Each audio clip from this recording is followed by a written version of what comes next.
Good morning, everyone, and welcome into the Spotlight Omaha podcast, where we take you around the city of Omaha, introduce you to local business owners, influential figures, and people who are making an impact on our community. Today, I'm your host, Jimmy Allen. We are brought to you by Pixel Fire Marketing. Pixel Fire Marketing is a locally owned marketing firm who specializes in website design, creating social media ads, engaging your brand online. If you need help with any of that, check out pixelfiremarketing.com for more details. Today, joining me inside the Pyramid Contractors studio is Nicole Murry with Murry Consult. Thanks for being here. Appreciate it. Thanks for having me. I appreciate it. You guys give HR in a box. Explain to her, for anybody that may not know what HR is outside of people complaining to Toby Flenderson, what can you kind of explain what Murry Consult does and how you're helping business owners? Yeah, I'd love to. I'd absolutely love to. So human resources, I know people know traditionally human resources in terms of talent acquisition, which is a fancy word for recruitment, benefits, employee relations. Probably with some of the most populated amongst the entrepreneur sector has been payroll. And then what I would tell a person is think a little bit bigger in terms of culture when it comes to your organization. Think a little bit bigger in terms of project work like organizational design, compensation structures. All of that is what's wrapped up into Murry Consult HR in a box. Obviously when you take payroll out of the equation and you're talking about structure within a company, what is an HR consultant or somebody that can manage those processes for you help from a structure standpoint within a company? I'm so glad you asked because I very much believe that there are 4 phases to a business, and in particular when it comes to an entrepreneur. So all of our entrepreneurs and all of our organizations usually will fit into one of these 4 phases. In the first phase of growth, that means you're probably bringing in revenue between $0 and $1 million. When you get to usually about 200 or 300,000 in revenue and you're a solo entrepreneur, you're usually thinking to yourself, I'm about ready to bring in my first employee ever, Sure. Right? But when you take a price tag, and the price tag of a hire is usually well over $4,000 when we do direct and indirect costs to that.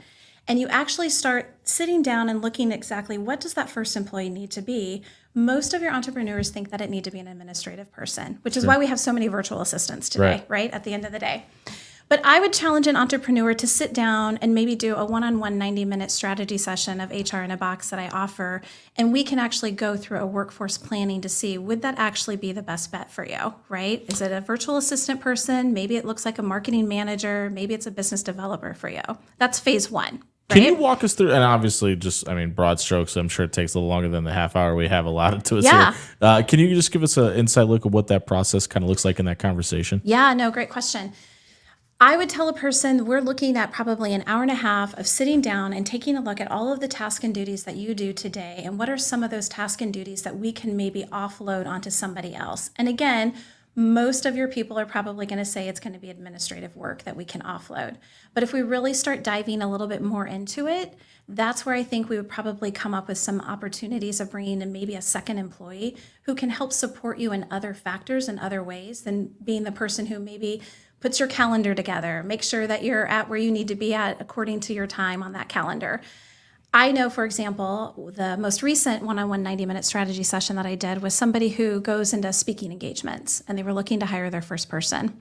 And at the end of, do you have a question? Go ahead. Yep. I thought that was the end of it, but you might answer it here. Go ahead. But at the end of the day, they were like, Nicole, I don't know exactly what I need. I think I need an administrative person.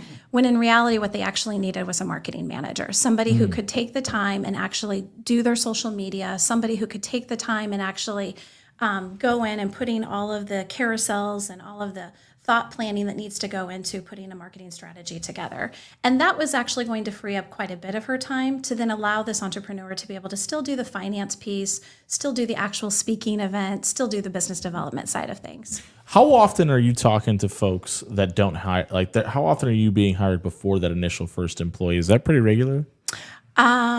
It is when you are doing just, again, when you've hit that 200,000 mark, you're usually looking for someone to come in, but you just don't know what that sweet spot of what somebody coming in could actually help you do. So I'll give an example of myself. So my first employee, I'm a solo entrepreneur, but my first employee that I would bring somebody in to help with would be a payroll person, right? Because when you think of human resources, one of the first things that you think about is payroll, in particular in our entrepreneur sector, right? But I don't do your payroll. I partner with payroll from compliance, partner from a legislation side of things, but I don't do payroll. But so we talked about first phase, right? And we talked about HR in a box, one-on-one 90-minute strategy. Now let's move to the second phase. In the second phase of a business, you're probably now making about $1.5 million to $4 million. And this is what I like to call the sweet spot, because this is the time when you've made it. You've made it. That's right. That's right. This is the time when you are like looking to your friends and family to hire, right? Because you need more than one person. You probably need a couple people, right? But you still want to have that circle of trust. And so you're probably wondering, well, gosh, how can HR come in and help me with that? Because I'm hiring people that I trust and I love, and I don't need any help with human resources. Sure. But I would encourage a person that this would probably be the time when it comes to putting together all of these thoughts and ideas in terms of housing our culture, housing some of our just typical policies. You might have a cousin who's working for you, an in-law who's working for you, and at the same time, you want to protect your business at the end of the day. And this is probably where I'd recommend that we start probably putting together a handbook for you. Doesn't have to be the boring, traditional, nobody reads the handbook type thing. It can be as simple as 1 or 2 pages, to be truthful with you. But we need to have some type of continuity and some type of consistency, right? And that's probably my business scale that is between $1.5 million to like $4 million. And that's what we're looking at for an HR in a box, right? When I can't help but notice every time you mention that $200,000 number, and even when you mention the $1 million to $4 million, you lit up a little bit. How big of a deal is it for you when you're working with somebody directly and you see them hit those milestones, and you see them basically progress and grow their business from a single entrepreneurship, maybe an LLC, into an S corp, or even obviously bigger into a corporation? Is that a huge deal for you? It's a huge deal for me, in particular being an entrepreneur myself, right? So I get to have the ability of saying, hey, I worked for almost 20 years in human resources for corporate America, but now I'm an entrepreneur. So I get the business side of it. I get when it's a great point and a great spot to be in when you've hit a mark where you can start like scaling out and you have a need to have people come in and help you create a better culture for your organization. Absolutely. Absolutely. Back to the handbook thing, because I think everybody loves a handbook, I think right? anybody that's ever started a job gets one, probably ends up in a desk, if not a trash can eventually. Yes. Why is that? Why is the handbook itself such a reference point for HR and HR representatives? It is because it's a starting foundational piece for either that of your organization or even that of your leadership, right, at the end of the day. Now, I'm definitely not going to be the HR person that tells you that HR should be black and white. I'm actually quite the opposite. I think HR is gray, probably because I'm an entrepreneur myself, and now I can tell you I think that it's gray. But what I love about a handbook is it gives us a playbook of where we start, right? It doesn't necessarily mean that it's the end-all, be-all, but it gives us a playbook. No different than what your football players have a playbook when they're trying to practice and go out and play the biggest game of their life. I need to stop telling people I'm a sports guy before we start this.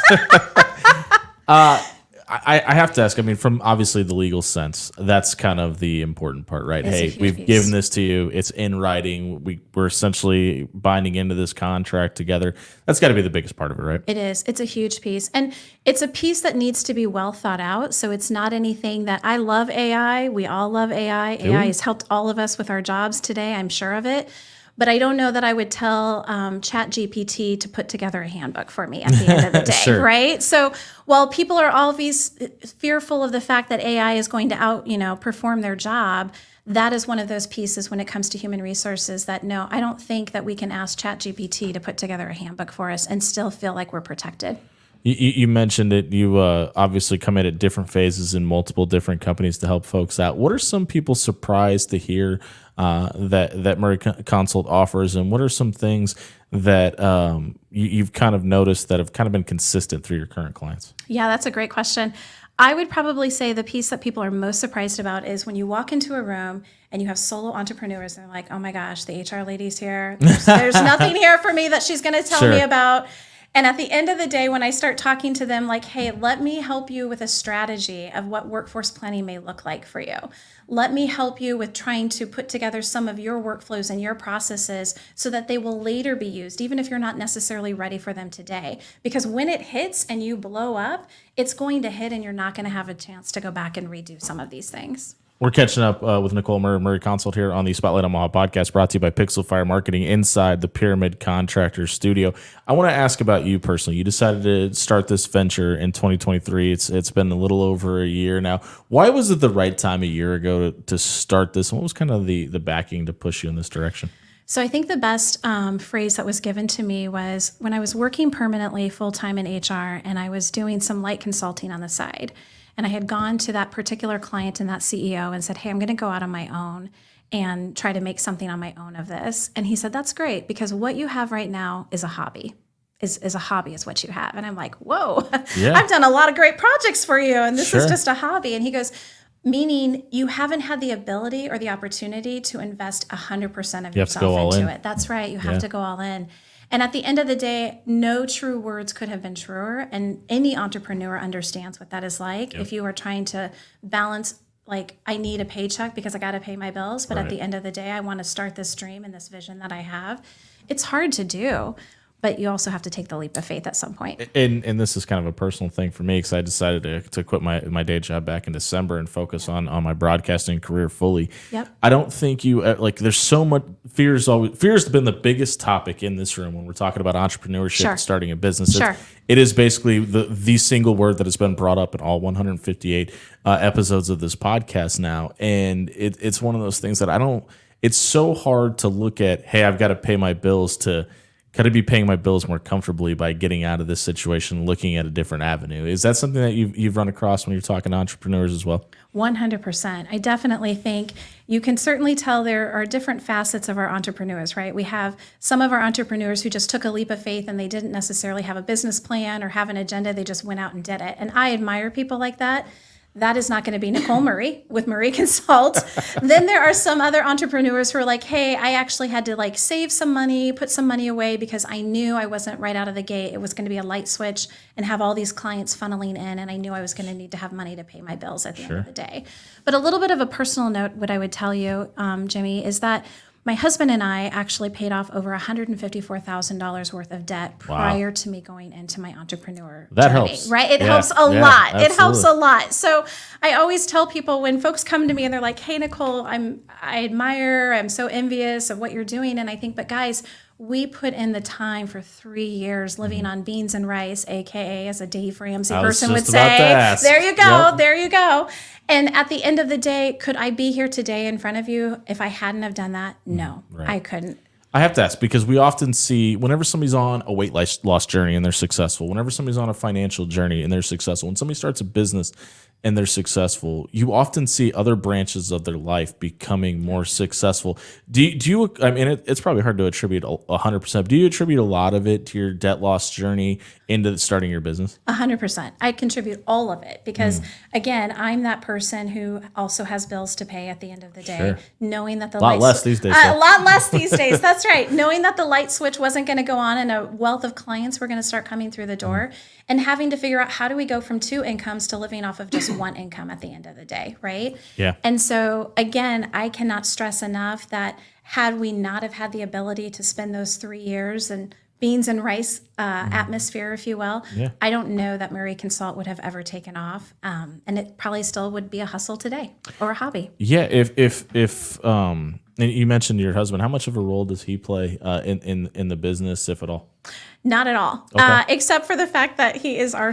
I mean, obviously, he's your sounding board. He's our sounding board. He what he likes to call himself is I am the free advisory board. And so whenever this goes big and you blow up, Nicole, I'm going to give you my invoice for all of the advice that I have given you. Become a trophy husband. There you go. There you go. Your husband's name is Ladarius Murray. Shout out to Ladarius. We want to make sure we gave you a plug, man. Thanks for all you do behind the scenes. But that's been kind of the common theme as well in here is whether it be somebody that works hand in hand with their spouse or their partner, or it seems to be it's hand in hand or 100% off. Like it doesn't seem to be there's very much of an in between. But the one common factor between anybody that's been successful is a really good support system at home. Gosh, you have to have it. That absolutely matters. You wrote it on your website, and it seems like a big deal for you. At the very bottom, it says on your website, it says supporting locally and nationally. Why is it a big deal for you to be able to help clients in your hometown? Because it's a way of giving back. So one of the other ways that I give back is I'm the president-elect of HRAM, which is our Human Resource Association here in Omaha. Okay. What that means essentially is, for those of you who aren't familiar with it, SHRM, which is a national HR association, breaks things down into chapter programs for each state, right? And at the end of the day, HRAM has about 1,000 HR professionals who are members of their association. And it's interesting because so often people will say, gosh, Nicole, you spend a lot of time giving back in that manner. And I do, because I want to be able to help somebody and pull them up, because I remember what it was like being an HR person right out of college, needing to be able to partner with some more of my seasoned HR people in order to get projects done and get things and meet expectations on deliverables. And so for me, it's always going to be a way of giving back to my profession, but also giving back to my community as well, too. You mentioned a little bit ago about not doing billing and some things. What are some misconceptions about what human resources is for a new business, in a sense of, we didn't know we needed blank? That's a great question. I think probably, well, first and foremost, I think a big misconception is that human resources is payroll. That as an entrepreneur, when you think of HR, the first thing that you think about is payroll. I think the piece that also needs to be spotlighted a little bit here in this is that our entrepreneurs, in particular, our small organizations, are so well known for their culture. And they're well known for their culture because they make it feel like it's a family. So whether you are hiring friends and family, whether you are hiring outside of an extension of friends and family, you're most proud of the fact that you are able to offer still that family environment. And the misconception when it comes to HR is that if HR comes in, it's going to feel like it's punitive. And that's really not the case at all, right? At the end of the day, what we're trying to do is help you sustain those employees, give you ideas as to how you can continue keeping your employees happy. That's really what it's all about at the end of the day. I think I'd be remiss if I didn't ask. HR in a box. Is there actually a box that everything comes in? So the reason why I came up with the tagline of HR in a box is because so often when you think of human resources, I think we could take a box and we could just kind of package everything into it, whether it's forms, whether it's handbooks, whether it is your traditional performance management and your goals. And so all of these are things that I think a person thinks about in terms of, gosh, we could take all of these things and put them into a box. So the beauty of it is the HR in a box is more the transactional pieces to human resources. Sure. I would tell a person that while that is a great asset to have, there's also the strategic side of things, which is probably the most useful, in my opinion, for any entrepreneur to have, because that's the piece of where we get to come together and figure out what is the secret sauce of your organization and how do we continue that secret sauce? Because that's really what I want to do, is come in and figure out how do we continue partnering and continue that secret sauce to where your employees at the 9th hour don't ever want to leave you. You've had the experience of the large corporation, whether it be your time at the Omaha World Herald or at Creighton University. Now you've had this opportunity to have this smaller scale, individual personalized experience. What are the differences between the two? So the major difference, and most of us can probably identify this, is that there's a lot of red tape that you have to go through when you're in corporate America. There are a lot of layers that you have to go through in order to get approval on things. When we start scaling things back, it's kind of nice to deal with that one entrepreneur who maybe has a couple of employees under them, because they can make the decision right then and there. There's not a matter of a timeline that has to be waited, or we have to give an ROI to a presentation of C-suite executives, if you will, as to why we should go down this path. I would say the beauty of that is the ability to be able to have instant gratification versus taking a little bit longer when we're in corporate America. I'll give you an example. So I remember when I was working for Creighton University, actually, my boss at the time. Go Jays. Go Jays, thank you. She gave a great and a perfect analogy. And I had said to her, I said, gosh, it just takes so long to do anything here. And she said, because you know what, Nicole, you have gone and worked in the small organizations where you're used to being on a tugboat. Sure. And so when you need to shift a little bit, shift to the right, shift to the left, you feel that instantly, right? And now you're on a cruise ship. And at the end of the day, we can change the direction of a cruise ship. But even if we change just the slightest little bit, or we change the most monumental point of a cruise ship, the shift, our passengers aren't going to feel it, and they're not going to know.